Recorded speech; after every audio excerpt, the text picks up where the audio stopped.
Alright guys, it's nightcrawler season, and I'm sure this is where we usually get them now. As kids we would pick them up, and now we're going to the store, buy them in these containers.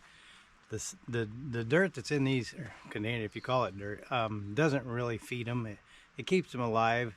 You know, you put them in the refrigerator for 3-4 weeks if they stay that long, and they're all balled up and they're trying to go dormant, but they'll eventually die. But if you are serious, you know, and have quite a few trips planned for worms, whether it's walleye or brook trout or bullheads, I'm going to show you how to keep these worms alive all summer. And it isn't very tough.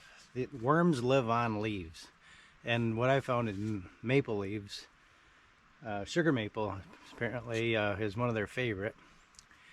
Ash, maple, apple. I don't use oak, I don't use beech, but anyways, last year's leaves raked up in a pile. That's what I use to keep them alive. Now, first thing I do is I just take them, shake off whatever dirt.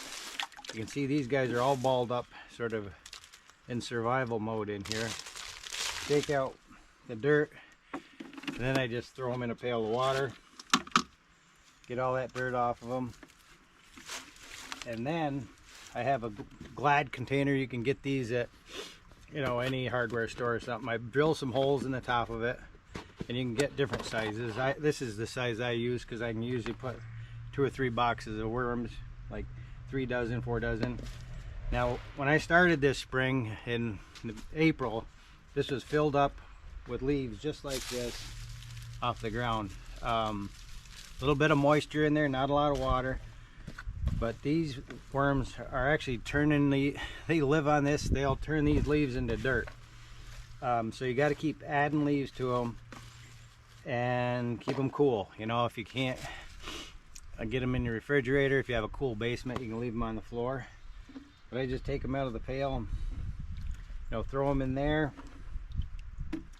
and just check on your leaves. You know, about every couple weeks I'll have to add another layer of leaves. And another thing you're going to thank me for is if you have a boat that has a carpet and you're fishing with kids in the summertime with this black dirt. We all know what a pain that is, getting all those stains out. If you're in a pontoon boat or something, you're constantly got black spots all over your carpet. So there it is. They don't look very happy now. They're pretty dormant, but they're gonna wake up and start eating on those leaves, and you can keep them all summer long. Just keep adding to your leaves, and that's the best way to keep your night crawlers alive.